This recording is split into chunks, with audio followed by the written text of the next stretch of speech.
Kalau orang kemudian punya keyakinan bahwa sholat di raudhah, berdoa di raudhah itu afdol, bener nggak? Halo? Karena ada apa?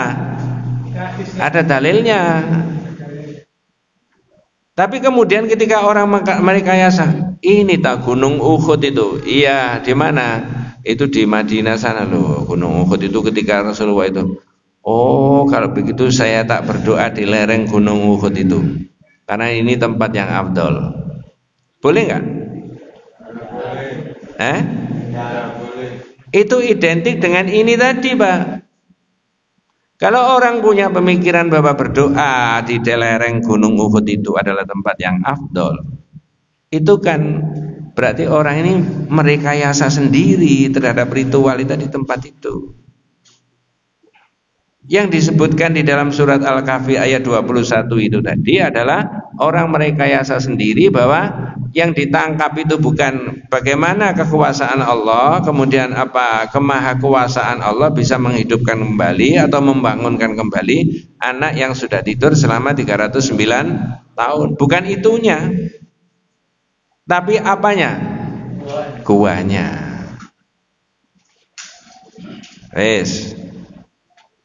Orang sholat di Masjid Ngampel dengan sholat di Masjid Al-Akbar itu pahalanya banyak mana?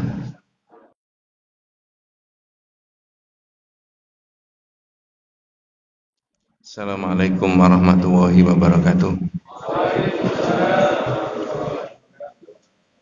Bismillahirrahmanirrahim. Innalhamdalillah nahmaduhu wa nasta'inuhu wa nastaghfiruh wa na'udzu billahi min syururi anfusina wa min sayyiati a'malina. May yahdihillahu fala mudilla lahu wa may yudlil falan tajida lahu waliyyan mursyida. Asyhadu an la ilaha illallah wahdahu la syarika lahu wa asyhadu anna Muhammadan abduhu wa rasuluhu la nabiyya ba'dah. Allahumma shalli ala Muhammad wa ala ali Muhammad kama shallaita ala Ibrahim wa ala ali Ibrahim wa barik ala Muhammad wa ala ali Muhammad kama barakta ala Ibrahim wa ala ali Ibrahim fil alamin innaka Hamidum Majid. Amma ba'du. Ma'asyiral muslimin rahimani wa rahimakumullah, usikum wa nafsi bi taqwallahi faqad faza man ittaqa. Ibu-ibu, bapak-bapak, adik-adik para jamaah rahimakumullah. Orang yang sudah bersyahadat tentang Allah dan tentang Rasulullah itu ada kewajiban untuk konsekuen dengan syahadatnya itu, mengikuti apa yang diajarkan di dalam Al-Quran dan hadis. Makanya makna dari syahadat tentang Rasulullah itu adalah al-imanu bi annahu mursalun min indillah. Percaya bahwa Nabi Muhammad itu sebagai utusannya Allah. Nusaddiquhu fima akhbara, membenarkan yang dikabarkan oleh Nabi. Nuti'uhu fima amara, mentaati yang diperintah. Wa natruku ma nahaa anhu wa zajara, meninggalkan yang dilarang. Dan yang terakhir wa na'budu waha bima syara'a, beribadah kepada Allah menurut yang disyariatkan. Makanya sekarang ini kita bahas mengenai ba'du hadhil ummah ya'budul awthan. Sebagian dari umat ini masih menyembah berhala. Ini bukan mengolok-olok orang, bukan. Ini bukan menohok seseorang, juga tidak. Tapi memberi pengertian kepada kita semuanya bahwa sangat haluslah orang itu bisa disebut menyembah selain dari Allah itu, ya, berhala-berhala itu. Memang eranya zaman kapan saja membahas mengenai ini masih sangat relevan, masih sangat penting, ya. Oleh karena itu nanti tugas kita itu mencari mana yang disebutkan dengan sebagian umat itu masih menyembah berhala. Saya ulangi, tugas kita adalah mencari, saya menyampaikan dalam waktu yang kurang lebih 40 menit. Lalu tugas kita mencari mana yang dianggap sebagian ini orang ini masih menyembah berhala. Pertama adalah yang dimajukan adalah membahas surat An-Nisa 51 dalam kitab itu.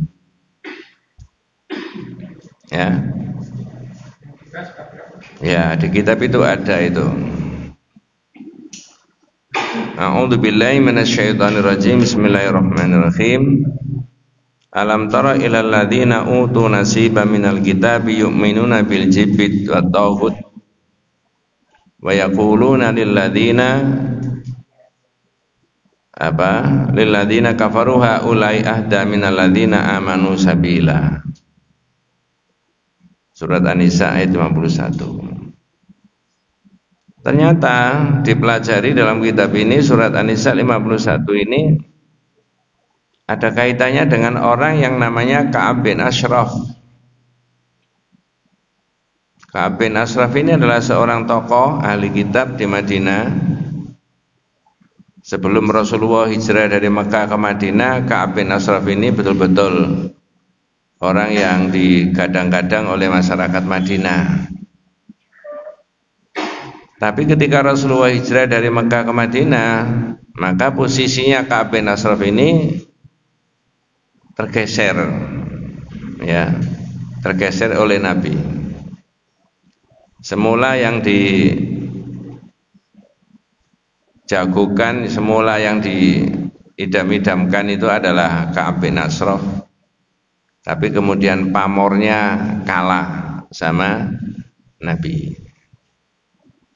Kalau pakai bahasa sekarang, elektabilitasnya itu kalah, turun persentasenya.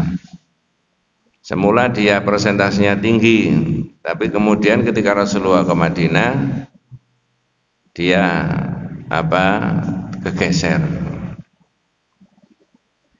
Maka di kitab ini menulis bahwa Ka'ab bin Ashraf hina jaa ila Makkah. Tapi karena posisinya di Madinah itu dia kalah sama Nabi, dia balik ke Mekah, dia ke Mekah. Jadi Nabi ke Madinah, maka orang ini ke Mekah, Ka'ab bin Ashraf. Ini bukan orang kelas bawah, tapi ini adalah orang kelas atas. Orang yang mengerti seluk-beluknya kitab, ya. Ada yang mengatakan ini seorang tokoh Yahudi, ya.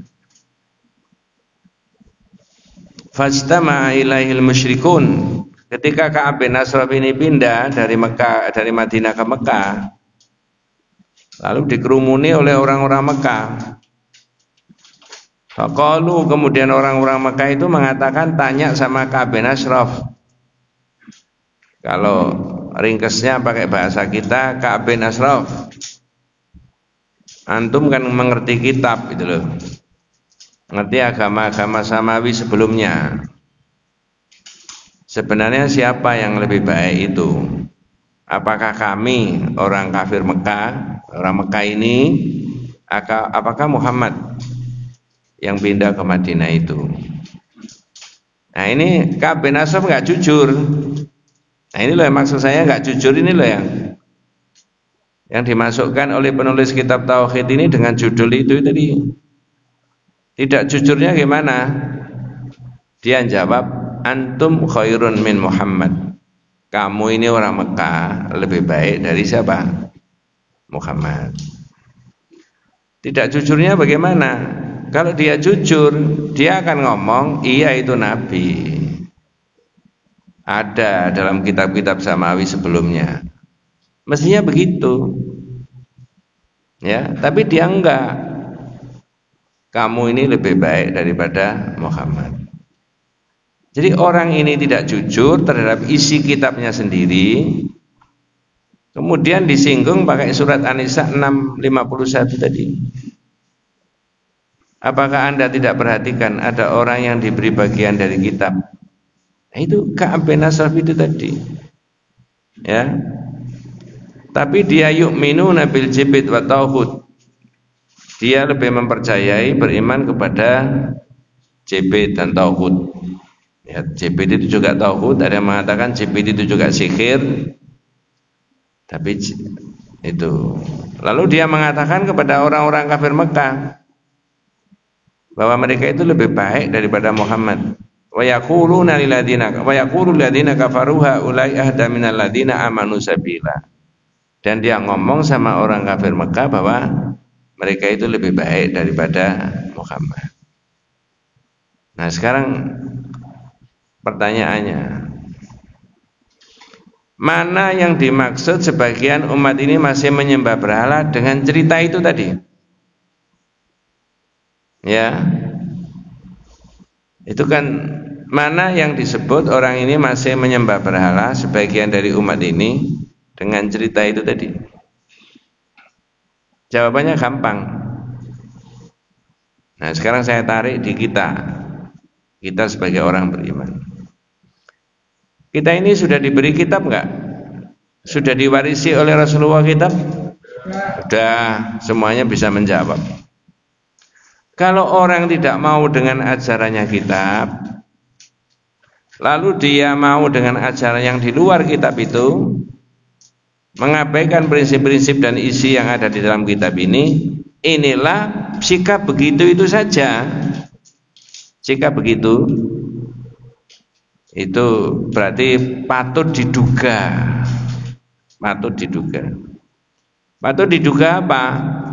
Orang itu punya Tuhan lain selain daripada Allah. Ya. Tauhid dan syiriknya di situ. Ya. Jadi kalau orang itu, kita ini sudah diberi kitab, sudah kita baca, sudah kita pakai, ya itu mestinya yang kita pakai. Bukan pikiran-pikiran yang di luar kitab, tapi kita anggap sebagai pikiran itu lebih baik daripada kitab itu tadi. Ya. Nah, ini maknanya orang itu, sebagian umat itu masih menyembah apa? Berhala. Bendanya, barangnya tidak kelihatan. Mana berhalanya? Enggak ada. Ya memang enggak ada. Kelihatannya tidak nampak dalam bentuk fisik, zahir. Tapi orang yang punya pikiran seperti itu tidak mau isinya kitab, tapi dia mengembangkan yang lain-lain, yang di luar isinya kitab, bahkan cenderung nabrak isinya kitab. Itu namanya orang itu menjadikan sebagian daripada umat itu masih menyembah apa? Berhala. Jadi Ka'ab bin Ashraf itu nggoroi isinya kitabnya sendiri. Nah, sekarang ditarik kita di 2021 umat Islam. Jangan kemudian kita itu mendustai kitab kita sendiri, seolah-olah ada ajaran lain yang lebih bagus, lebih baik daripada isinya kita. Makanya, nah ini saya mengingatkan pelajaran yang sebelumnya. Para sahabat itu waktu itu ketika ditanya pada hal-hal yang berprinsip agama, selalu dikembalikan ke Nabi. Saya ulangi. Makanya para sahabat itu ketika ditanya pada hal-hal yang berkaitannya dengan agama, selalu dikembalikan ke Nabi. Contoh.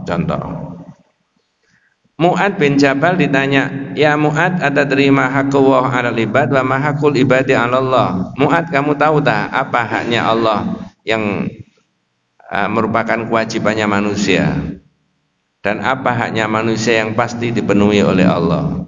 Oleh sahabat Mu'ad dikembalikan ke Nabi dengan bahasa Allahu wa rasuluhu a'lam. Ini maksudnya Mu'ad ini tidak mau mendahului siapa? Nabi, dengan bahasa Allahu wa rasuluhu a'lam itu tadi. Ya. Nah, terus ada cerita yang lain lagi. Subuh-subuh Rasulullah itu mengimami para sahabat sedang sholat. Shalla bina Rasulullah sallallahu alaihi wasallam salata subhi bil Hudaybiyah ala athari sama'in kanat minal laili. Jadi Zaid bin Khalid itu cerita, saya pernah sholat subuh bersama Nabi yang tadi malam itu turun hujan. Ketika selesai sholat, Nabi ini menghadap kepada para sahabat. Ada pertanyaan, Pak, dari Nabi untuk sahabat. Hal tadruna madza qala rabbukum? Anda tahu pagi hari ini Allah itu dawuh apa? Sekian banyaknya sahabat itu semuanya sepakat Allahu wa rasuluhu a'lam. Allah dan Rasulnya yang lebih tahu. Jadi pertanyaan ini dikembalikan lagi ke Nabi. Sekian banyak sahabat, tidak ada satupun yang berani mendahului siapa? Nabi. Itu maknanya kalau kita sekarang ini sudah punya kitab Al-Quran dan Hadis, maka galilah prinsip-prinsip beragama itu berdasarkan itu. Jangan membuat sendiri yang tidak ada dasar hukumnya di dalam agama, yang kita anggap bahwa ini sebagai ritual agama. Baru di sini nanti di fikihnya ada perbedaan. Ya. Nah, kalau itu yang dilakukan orang dalam sisi pandangan tauhid, maka orang itu masih sebagian dari umat ini masih menyembah apa? Berhala. Hanya begitu saja. Tidak ada dalam bentuk benda, barang secara zahir, benda padat itu tidak ada. Tapi orang tanda petik tidak mau dalam kitab itu, tapi kemudian dia mengembangkan sesuatu ajaran ritual yang di luar daripada agama Islam ini. Ya, saya tidak merinci detailnya satu-satunya itu. Nah, kalau itu yang dilakukan orang itu, maka bisa diduga bahwa sebagian dari umat ini masih menyembah berhala. Dia punya Tuhan lain selain daripada Allah yang menurunkan Al-Quran ini. Dia punya nabi lain selain daripada Nabi Muhammad yang memproduksi hadis itu, yang menyampaikan hadis-hadisnya. Inilah yang dimaksudkan di bagian awal itu. Semoga saya tidak salah memahami bahwa sebagian dari umat itu masih menyembah apa? Berhala. Saya mengembangkan dari surat An-Nisa ayat 51. Apa terjemahnya surat An-Nisa ayat 51 yang sudah saya baca 2 kali tadi? Apakah kamu tidak memperhatikan orang-orang yang diberi bahagian dari Alkitab? Terus mereka percaya pada Jibril dan Tauhid dan mengatakan kepada orang-orang kafir musyrik Mekah bahwa mereka itu lebih benar jalannya dari orang-orang yang beriman. Iya. Wa yaquluna lil ladzina kafaru haula'i ahda minal ladzina amanu sabila. Bahwa mereka itu lebih baik jalan hidupnya dibandingkan orang beriman. Ini poin yang pertama berkaitan dengan judul tadi. Sebagian daripada umat Islam ini masih menyembah berhala.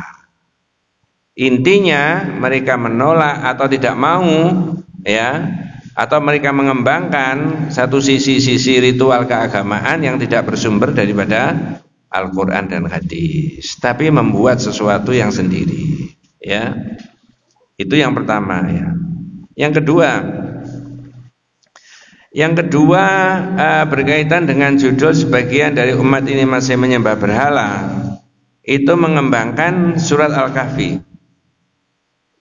ayatnya 21, ya.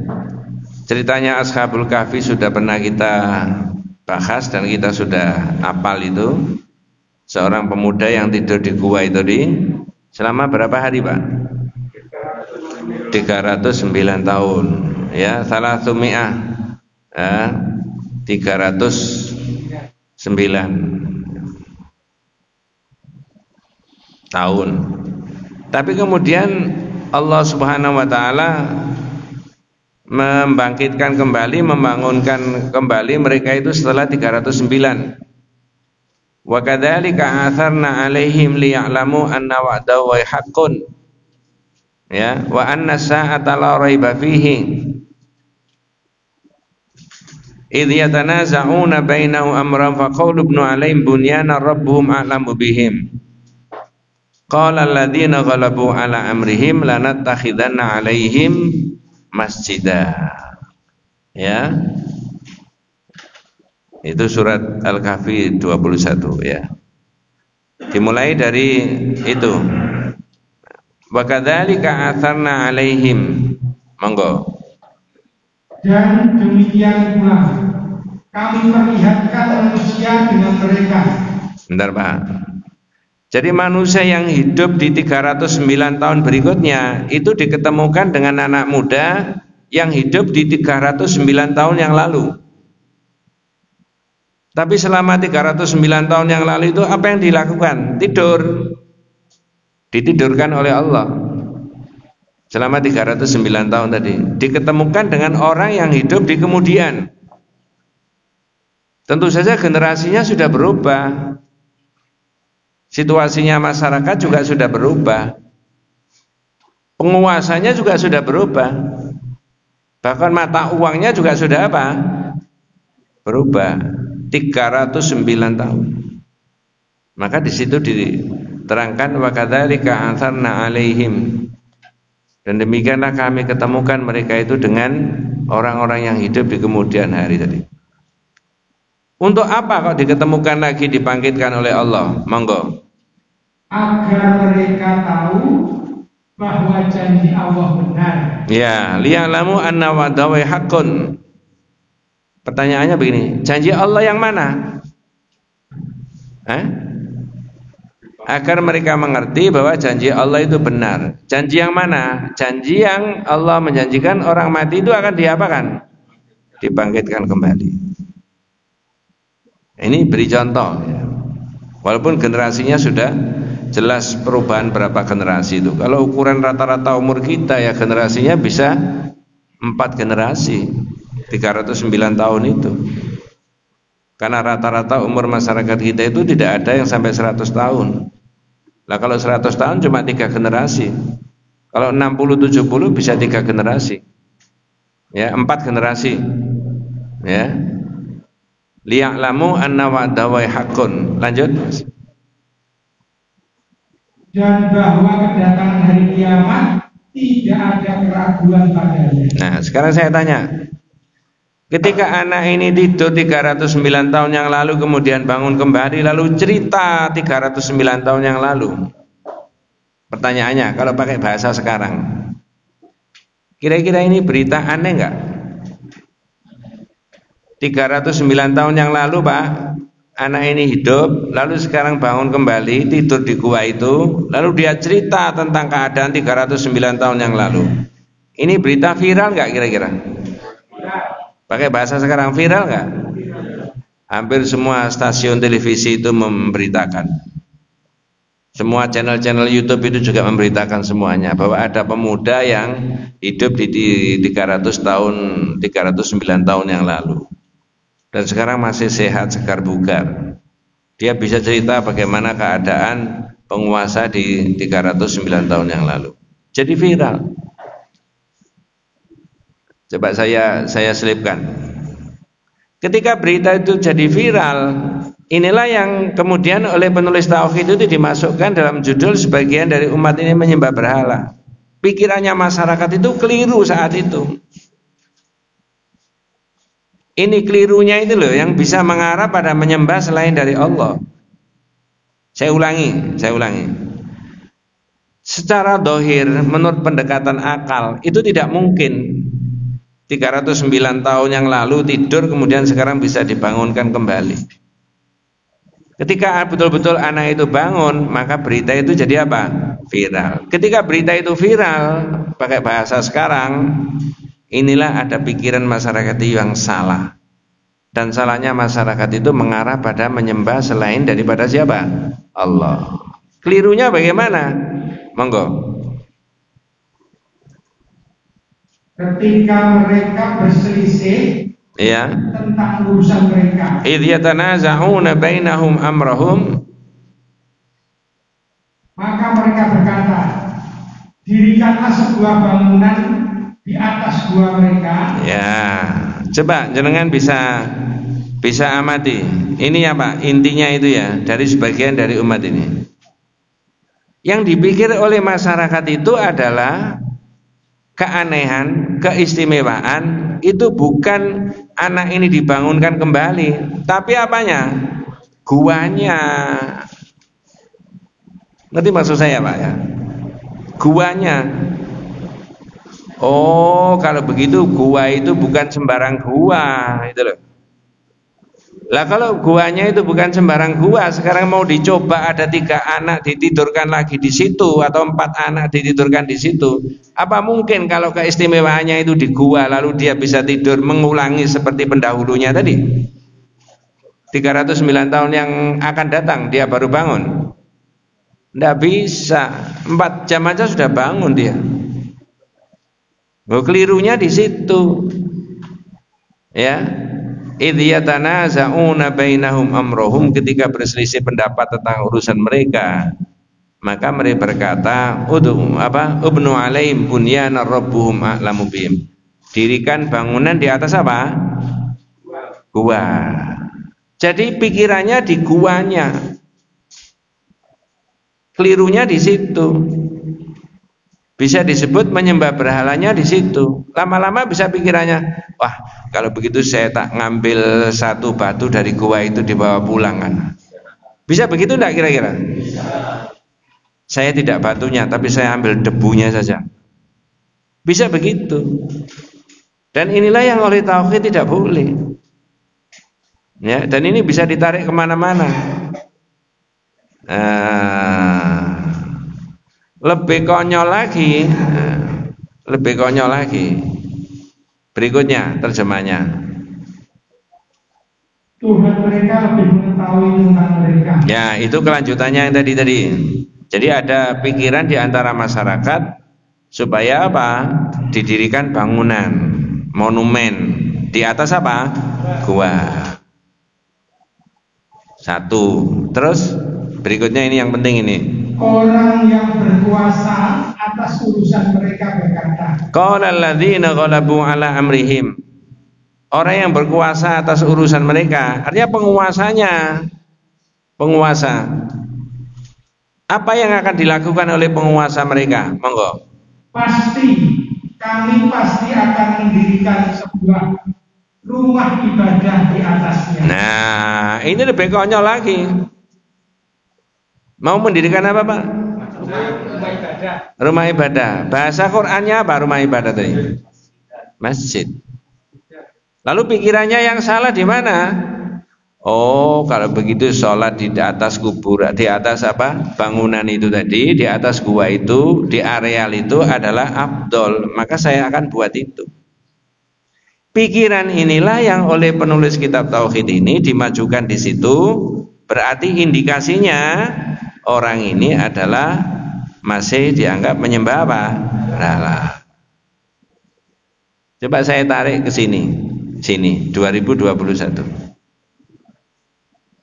Jenengan sebutkan ketika para jamaah haji Indonesia melakukan ibadah haji, mudah-mudahan yang sudah haji dan umroh diterima sama Allah SWT. Yang belum mudah-mudahan dimudahkan sama Allah SWT.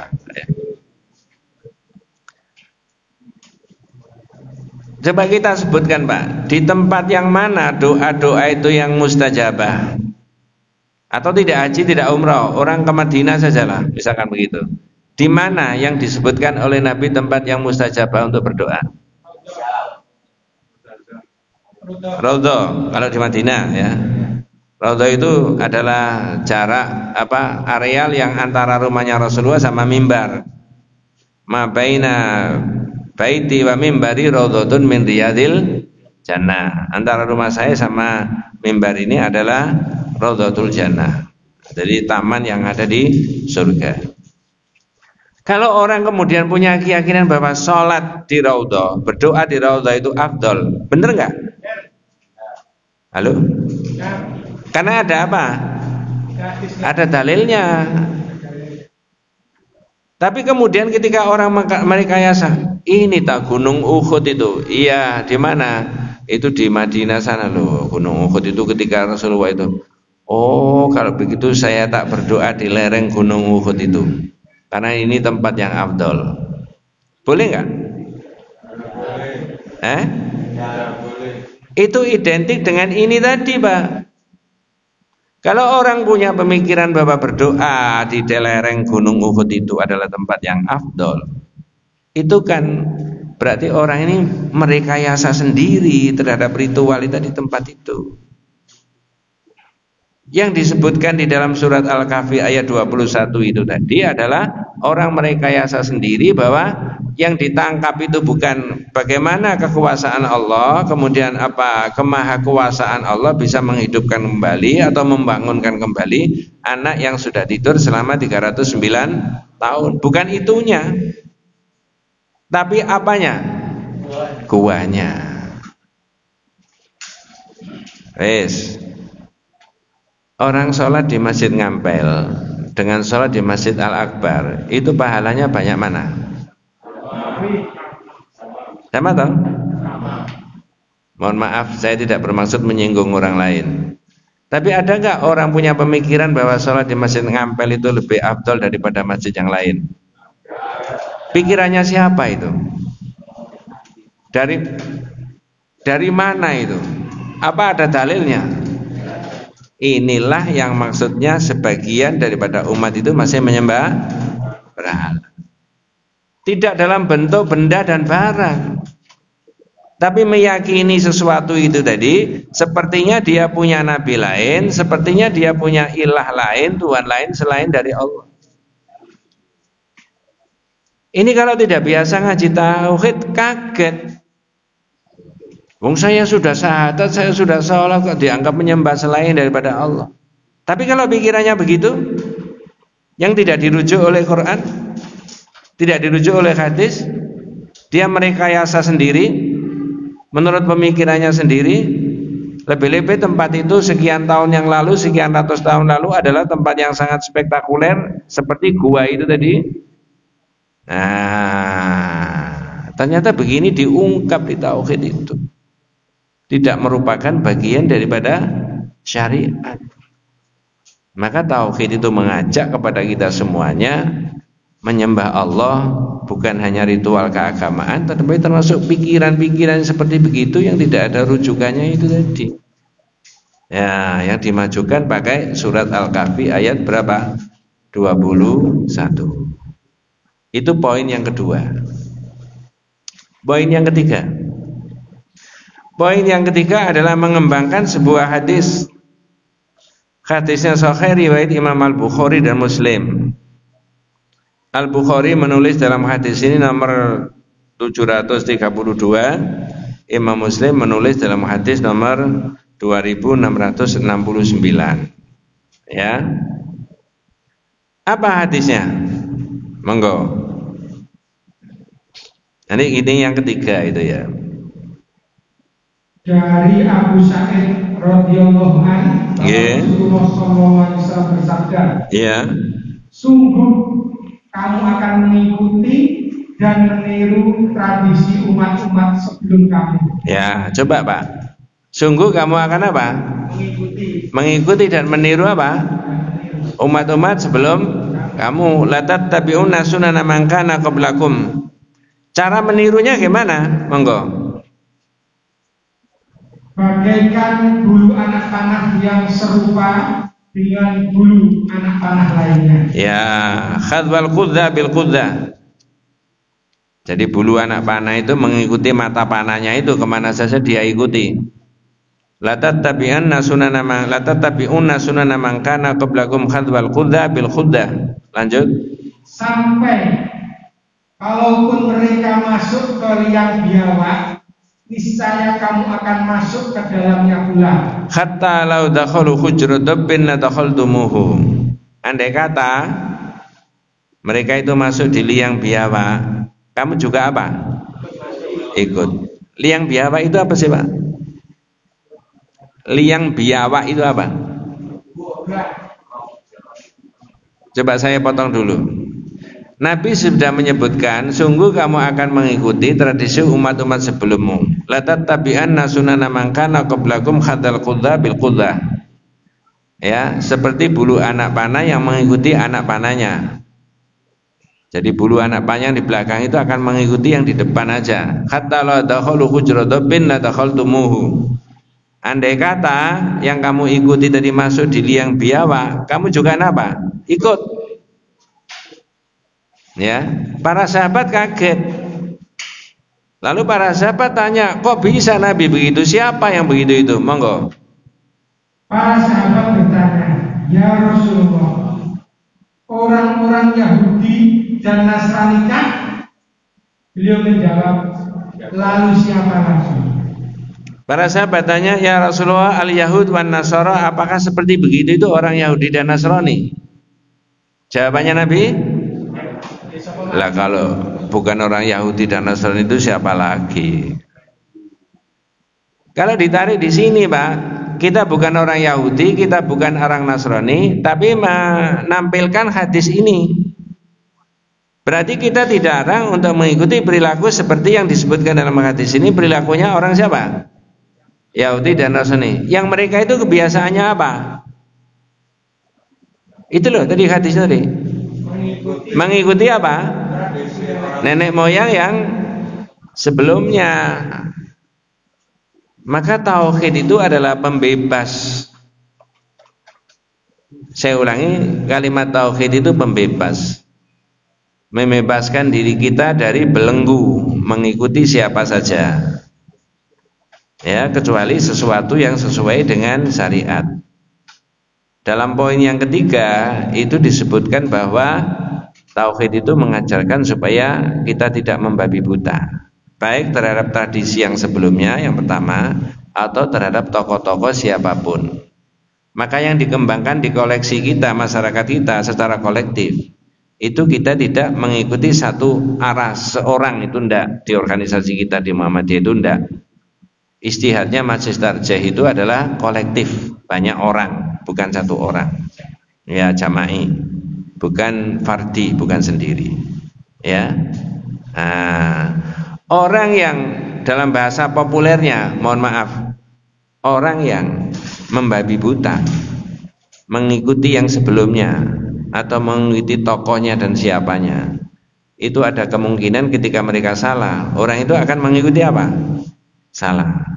Saya ulangi, orang yang membabi buta mengikuti orang yang sebelumnya atau mengikuti tokoh, ada kemungkinan jika itu salah, maka yang mengikuti juga bisa apa? Salah. Wes, tak potong dulu. Apakah ada kemungkinan di antara umatnya Nabi itu seorang pemimpin yang menyesatkan? Saya ulangi, apakah ada kemungkinan di antara umatnya Nabi itu ada seorang pemimpin yang menyesatkan? Ada dalilnya? Itu di kitabnya panjenengan itu. Innama akhafu ala ummati al-a'immatal mudillin. Yang saya paling khawatirkan yang menimpa umatku itu adalah pemimpin yang menyesatkan. Berarti di antara umatnya Nabi pada era-era sebelumnya, sesudahnya Nabi itu, sesudah Nabi, ada kemungkinan ada tokoh-tokoh yang menyesatkan enggak? Tetapi lisan kita semuanya, hati kita semuanya, dan pikiran kita semuanya tidak boleh diarahkan pada individu-individu. Tapi harus paham, ada kemungkinan ada pemimpin yang menyesatkan itu.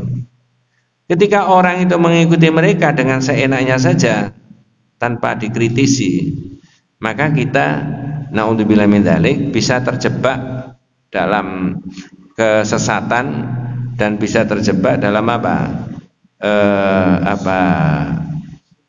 penyesalan ya di akhirat, seperti yang digambarkan di dalam surat Al-Ahzab ayat 65 dan 66. Coba minta tolong dibuka surat 33 ayat 65 dan 66. Al-Ahzab 33. Semoga tidak salah ya. 65 ya. Dimulai dari, ingat ketika muka mereka dibolak-balik itu. Berapa itu? 65 kalau tidak salah. 66 ya. Yauma tuqallabu wujuhuhum finnar. Ya. Monggo. Pada hari ketika wajah mereka dibolak-balikkan dalam neraka. Ini Pak. Yauma tuqallabu wujuhuhum finnar. Ingat ketika muka mereka itu dibolak-balik di neraka. Ngapain atau apa sebabnya dia itu masuk di neraka? Monggo. Mereka berkata, apa kata-katanya mereka? Wahai, kiranya dahulu kami taat kepada Allah dan taat pula kepada Rasul. Coba Pak, ini kalau pakai bahasa Quran, Yaquluna ya laitana ata'na Allah wa ata'na Rasul. Wahai alangkah baiknya kalau dulu di dunia saya itu mentaati Allah dan mentaati siapa? Rasul. Berarti di dunia dia tidak mentaati siapa? Halo? Tidak mentaati siapa? Allah. Sampai bisa bertanya, lalu siapa yang dia taati? Sampai menyesatkan dan mereka itu masuk di neraka tadi. Lanjut terjemahnya. Dan mereka berkata, apa kata-katanya mereka? Ya Tuhan kami, sesungguhnya kami telah menaati para pemimpin dan para pembesar kami. Lanjut. Lalu mereka menyesatkan kami dari jalan yang benar. Ini bukan karangan orang, Pak. Diabadikan di dalam Al-Quran dan itu dibaca sekarang, walaupun situasi itu menerangkan besok di akhirat, tapi pedoman untuk kita semuanya. Dia tadi menyesal, andai kata atau alangkah baiknya kalau ya laitana ata'na Allah wa Rasul, andai alangkah baiknya kalau saya itu di dunia mentaati Allah dan mentaati Rasul. Tadi kan sudah ditanyakan, lalu siapa yang dia taati? Lalu dia mentaati, wa qalu rabbana inna ata'na sadatana wa kubara'ana fa'adalluna sabila. Ya Rabb kami, sesungguhnya di dunia dulu kami mentaati para apa tadi Pak? Para pemimpin dan pembesar. Ternyata mereka menyesatkan kami dari jalan yang apa? Saya tanya, tidak bermaksud menohok siapa-siapa. Dan pikiran kita tidak boleh diarahkan ke siapa-siapa. Berarti ada kemungkinan pemimpin menyesatkan umatnya kepada dari jalan yang benar kan? Qurannya ada, hadisnya ada. Mangkel enggak orang yang masuk di neraka? Saya masuk neraka gara-gara mengikuti sampean dengan membabi buta. Mangkel enggak? Lalu apa yang dia upayakan? Itu apa dia yang lakukan, monggo? Dia usul sama Allah. Ya Tuhan kami, timpakanlah kepada mereka azab 2 kali lipat dan laknatlah mereka dengan laknat yang besar. Itu kalau pakai bahasa sederhana, Pak. Saking mangkelnya orang itu. Saya ini masuk neraka gara-gara mengikuti sampean. Maka saya usul sama Allah, mudah-mudahan sampean itu diberi siksa 2 kali lipat daripada siksa yang saya terima itu. Dan saya usul sama Allah agar sampean itu dilaknat sama Allah. Peristiwa cerita kayak begitu-begitu itu tadi, yang didasarkan pada Quran dan hadis tadi, itu dimasukkan dalam judul sebagian dari umat ini masih menyembah berhalanya dalam bentuk siapa atau apa? Nah itu ternyata begitu-begitu itu termasuk indikasi orang menyembah selain dari siapa? Allah. Makanya dalam sisi bahasanya agak berbeda, bahasa yang berbeda. Kalau Pak Ustadznya salah, mohon maaf, boleh nggak jamaahnya mengatakan Pak Ustadz tidak begitu, salah? Boleh? Boleh.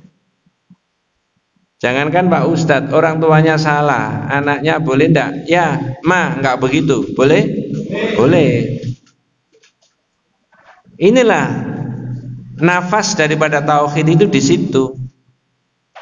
Dan coba kalau masyarakat itu semuanya dinafasi dengan nafas tauhid, 1 poin itu boleh mengkritisi orang tuanya kalau salah, naudzubillah min dzalik. Boleh mengkritisi Pak Ustadznya kalau Pak Ustadznya salah. Boleh mengkritisi Pak ulamanya dan kiainya kalau mereka salah. Boleh mengkritisi umarok pemegang kekuasaan kalau mereka apa? Salah. Dan itu harus ditumbuhkan supaya tidak terjebak dalam seperti yang disebutkan itu tadi. Tentu saja dengan cara-cara yang apa? Yang baik. Tidak membabi buta. Tidak ada unsur kebencian, ya.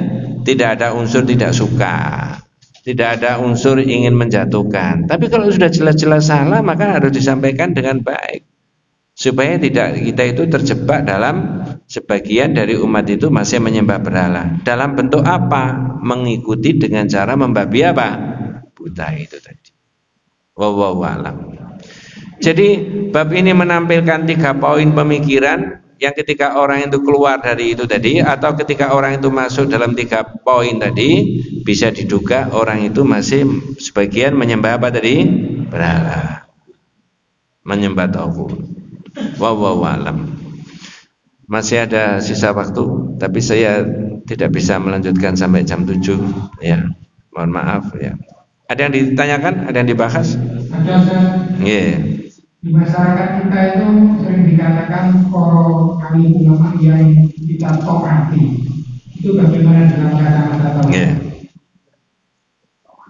Begini Mas, yang sering saya dengar itu bahasanya tidak begitu, tapi begini, ada tambahan 1 kata saja bisa maknanya berubah. Bentar Pak ya, saya ulangi. Di masyarakat itu mohon maaf kalau ada yang berbeda pendapat, ditambahi dengan 1 kata saja maknanya bisa berubah. Saya rubah kata-katanya.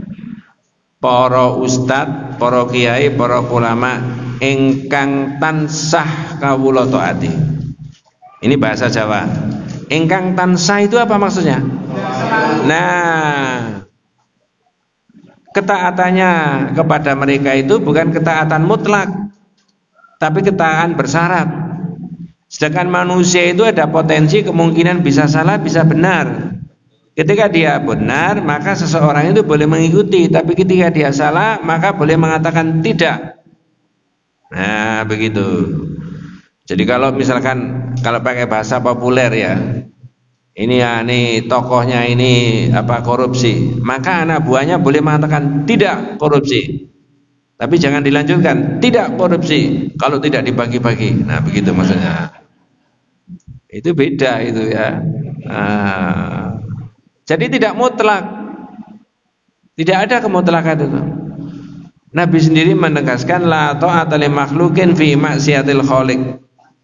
Tidak ada ketaatan kepada sesama makhluk di dalam hal maksiat kepada Allah. Apakah itu naudzubillah orang tuanya, apakah itu ustadznya, apakah itu kiainya, apakah itu penguasanya, maka ketaatannya bukan tidak ketaatan mutlak, tapi ketaatan yang bersyarat. Maka surat Luqman itu jelas, wa in jahadaka ala an tusyrika bima laisa laka bihun fala tuti'huma. Jangan diikuti kalau orang tuamu memerintah kesyirikan. Tapi jika ada perbedaan pendapat dalam sisi perilaku keagamaan antara orang tua dengan anak, dan naudzubillah orang tuanya itu menyimpang, tetap saja anak itu disuruh berbaik-baik sama siapa? Orang tua. Wasahibhuma fid dunya ma'rufah. Kira-kira begitu. Masyarakatnya nggak tahu, Ustaz. Jadi monggo saudara-saudara kita mengadakan rebo kasar. Ini masyarakat itu harus ngaji. Itu betul. Harus ngaji. Tradisi ngaji itu adalah bagian daripada kehidupan umat Islam. Umat Islam hidup zaman kapan, umat Islam hidup zaman kapanpun itu harus dibudayakan tradisi mengaji itu. Karena ini bagian daripada warisannya Islam itu di situ. Dan di internal Muhammadiyah sendiri Pak Air Fakhrudin mengatakan Muhammadiyah itu besar karena pengajian. Apalagi ranting ini dianggap ranting yang paling produktif. Itu salah satunya adalah karena hidupnya apa? Pengajian. Orang Islam itu tidak boleh membiarkan dirinya tidak tahu agamanya. Coba diberi Allah umur 30, 40, 50, 60, 70, tidak sama sekali tidak dipakai untuk taklim. Lalu dipakai apa? Caranya dia mengetahui agamanya bagaimana? Bukan hanya mengetahui, caranya mengamalkan agamanya bagaimana? Bisa diduga. Kalau begitu ngawur ya. Tahawur ya. Allahu a'lam. Nggih Pak Masri. Ustaz, hukum ini di bulan Desember dan kami terkait sama ucapan Islam Natal. Dalam pandangan tauhid seperti apa Ustaz mengucapkan Natal? Dan kalau kali ini ada jawabannya, Ustaz Yusuf yang tulisan tadi katanya mau toba. Kenapa? Toba dari Abu Janda yang 50 juta itu. Yang ikut lomba siapa? Aku janda membuat sayembara. Hah? Barang siapa yang bisa menunjukkan dalam Al-Quran larangan mengucapkan selamat Natal, Iya. dikasih 50 juta. Gini, nanti di tafsir bisa ditanyakan kepada Pak Ustadz, Pak Kiai yang ahli di bidang tafsir. Tapi bagi umat Islam sudah jelas. Laqad kafara alladziina qalu innallaha huwal masih ibnu Maryam. Menjadi kafirlah orang yang mengatakan bahwa Allah itu sama dengan Al-Masih ibnu Maryam, atau Al-Masih ibnu Maryam itu bagian daripada Allah. Jelas kan? Di dalam Al-Quran juga dijelaskan inna mathala Isa indallahi kamathali Adam khalaqahu min turab. Sesungguhnya persoalan Isa itu adalah seperti persoalan Adam, diciptakan Allah itu dari turab. Wes, ini kita pedomani satu poin. Lalu 25 Desember oleh sebagian saudara kita yang tidak beragama Islam dianggap sebagai hari kelahirannya Al-Masih. Saya tidak membincangkan tanggalnya ya. Tetapi kelahiran Al-Masih itu bukan dianggap sebagai manusia dan sebagai nabinya Allah, tapi sebagai putra Allah. Lalu kita mengapresiasi dengan mengucapkan itu, berarti kita apresiasi mengikuti itu.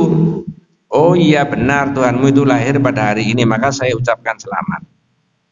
Ini dia itu sudah masuk di situ, wilayah itu, ya, sudah mengiyakan dari sisi keyakinan. Loh, saya tidak berkeyakinan kok, saya hanya mengucapkan selamat hari Natal. Tapi bagi mereka saudara-saudara kita, ini adalah keyakinan bahwa Al-Masih sebagai putra Allah itu lahir pada hari itu. Kita apresiasi, kita iyakan, berarti kita masuk di situ. Karena itu ritual, itu keyakinan. Wes, ini poin berikutnya. Poin berikutnya lagi. Lalu orang menganalogikan, ndak apa-apa. Kalau saya mengucapkan ini ada remaja putra-putri lalu nikah, Mas selamat menempuh hidup baru. Itu bukan berarti saya ini mau menikah. Ndak, saya hanya mengucapkan selamat saja sama dia. Saya nggak masuk di situ. Ngerti maksud saya yang ini? Halo? Ya. Kalau nggak ngerti nggak bisa diteruskan ini Pak.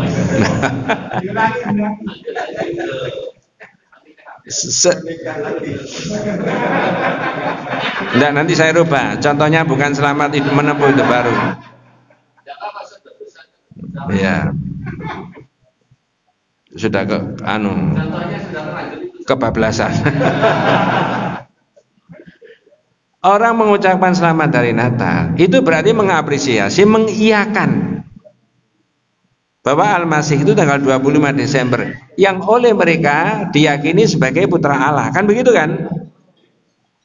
Kalau kita mengucapkan itu, kita masuk di situ dalam keyakinan, walaupun tidak dalam perbuatan.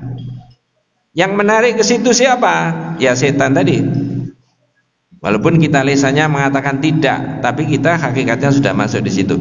Lalu dianalogikan, ndak, saya sekedar mengucapkan saja kok, tidak dalam hati saya. Loh Mas, 25 Desember itu bagi mereka itu ritual, itu agama, itu keyakinan. Bagi umat Islam namanya akidah. Orang Islam tidak boleh mengiyakan akidahnya mereka. Betul nggak ini?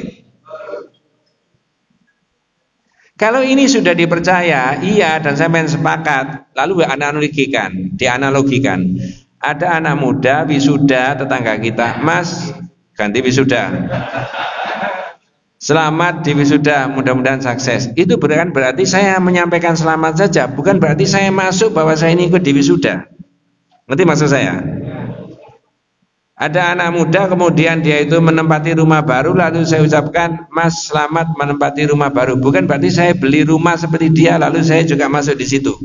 Ini ditarik ke sini. Ya. Ini beda. Yang 25 Desember ini ritual keagamaan, yang ini sama sekali tidak ada. Sehingga nggak masalah. Entah selamat sampai itu menempati rumah baru, apakah selamat sampai itu menempati toko yang baru, apakah selamat sampai itu di wisuda, apakah selamat sampai itu menempuh hidup baru, bukan berarti saya mau nambah, kan begitu kan? Tidak ada korelasinya. Yang ini ada keyakinan, beda.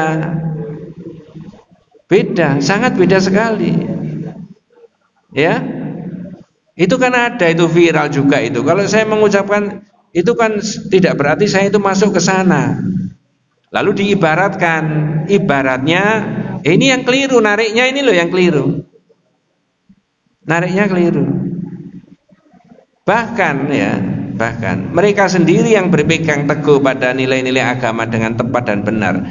Andai kata tanggal 20 Januari itu pas kebetulan Idul Fitri, tanggalnya itu tanggal merah. Kalau kita tanya orang yang tidak beragama Islam, ini tanggal 25 Januari kok merah, kenapa?